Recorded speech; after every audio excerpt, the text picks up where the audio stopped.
So hello everyone, ये classes हमारे 12th class के चैप्टर्स की समरी क्लासेस होंगी। जैसा कि हमें पता है एग्ज़ाम्स के लास्ट डेट आ गए हैं, सो हम चैप्टर्स को समझ तो नहीं सकते और ना ही हम पढ़ सकते हैं। सो एक ओनली बेसिस और शॉर्टकट बोलो तो यही होगा कि हम हर एक चैप्टर की समरी करते चलें। तो मैं आज की पहले चैप्टर की समरी स्टार्ट करने की कर रही हूँ, वो है the last lesson which is the first chapter of our books.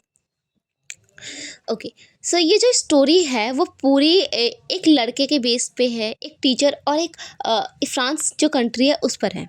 सो ये स्टोरी स्टार्ट होती है, जो हमारा मेन कैरेक्टर है फ्रांस, वो लड़का स्कूल जा रहा होता है, बट वो उस दिन स्कूल जाने से लेट हो जाता है और वो बहुत घबराया हुआ होता है।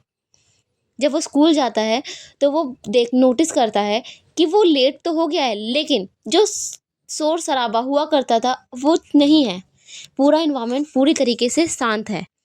वो ये सोचते सोचते जब वो अपने घर में क्लास में घुसता है तो वो देखता है अपने टीचर एम हैमिल को, जो ऑलरेडी क्लास में अवेलेबल रहते हैं, जो ओवरकोट कैप पूरे तरीके से रेडी होते हैं, जो कि वो सिर्फ और सिर्फ स्पेशल ओकेजन्स पे ही होते हैं। ये देख के वो और घबरा जाता है, लेकिन उसको जब वो एंट्री करता है तो एम हैमिल उसको डांटते नहीं हैं, वो उसको सिंपल सी बैठाने के लिए बोल देते हैं। लेकिन जब वो बैठने जाता है तो वो नोटिस करता है कि वहाँ पे सिर्फ अकेला वो नहीं है। उस क्लासरूम के लास्ट बेंच पे बहुत से विलेजर्स हैं, ओल्ड विलेजर्स, जो क्लासेस लेने आए हैं। ये थोड़ा वियर्ड था उसके लिए, जब वो क्लास बैठ के लेने लगता है तब एम हैमिल अब सीरियस होते हैं और क्लास में और लोगों को पढ़ाने लगते हैं। और फिर एम हैमिल बताते हैं कि ये जो उनकी क्लासेस है ये उनकी लास्ट क्लासेस हैं। बर्लिन से ऑर्डर आया है कि अब से जर्मन ही पढ़ाई जाएगी, फ्रांस इस कंट्री में नहीं पढ़ाया जाएगा। इस वजह से आज वो जो क्लास ले रहे हैं वो उनकी फ्रेंच लैंग्वेज की लास्ट क्लास होगी।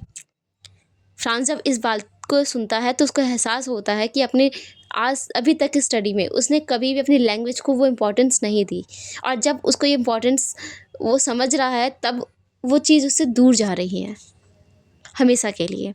वो देखता है सीरियसनेस अपने एम हैमिल अपने टीचर के आंखों में, उनका वो रुख घाव, वो किस तरीके से उदास है, और सब विलेजर्स जो अपने लैंग्वेज को अलविदा कहने के लिए आए हैं।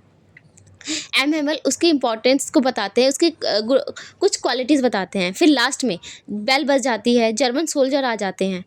एम हैमिल बोर्ड पर बस ये लिख जाते हैं, लॉन्ग लिव फ्रांस, और ये कह के वो वहाँ से बिना कुछ बोले चुपचाप चले जाते हैं।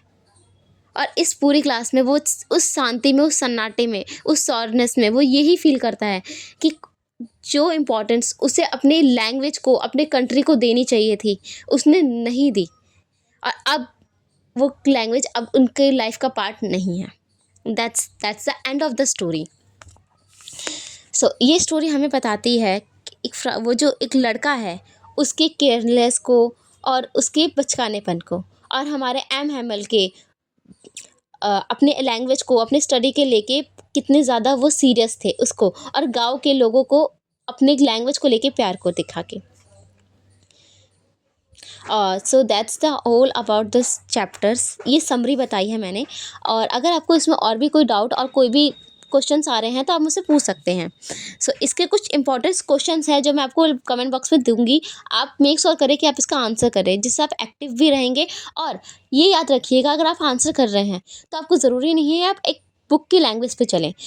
12th क्लास की बोर्ड में अगर आप एग्ज़ाम्स दे रहे हैं तो लैंग्वेज आपकी खुद की होनी चाहिए, आपके खुद के वर्ड्स होने चाहिए। नो मैटर आप ग्रामेटिकल ऊपर नीचे कर रहे हैं, आप कौन से वोकैब यूज़ कर रहे हैं, बट आपको फील लेके करना है और आंसर कर देना है। और ये जो मैं क्वेश्चन आपको देने जा रही हूँ, मेक श्योर करिए कि आप इसको ज़रूर पढ़िए, क्योंकि इन्हीं में से एक क्वेश्चन होगा जो आपके बोर्ड में आएगा। ये मैं एक्सपीरियंस से बता रही हूँ, क्योंकि हम अब कोई भी हम पेपर भी सॉल्व करेंगे उसमें भी ये क्वेश्चन ज़रूर रिपीट होंगे। So that's it. अगर आपको कोई भी डाउट हो, कोई भी इंक्वायरी हो, आप कमेंट बॉक्स में करते रहिएगा। Thank you for watching this videos. Bye, have a good luck.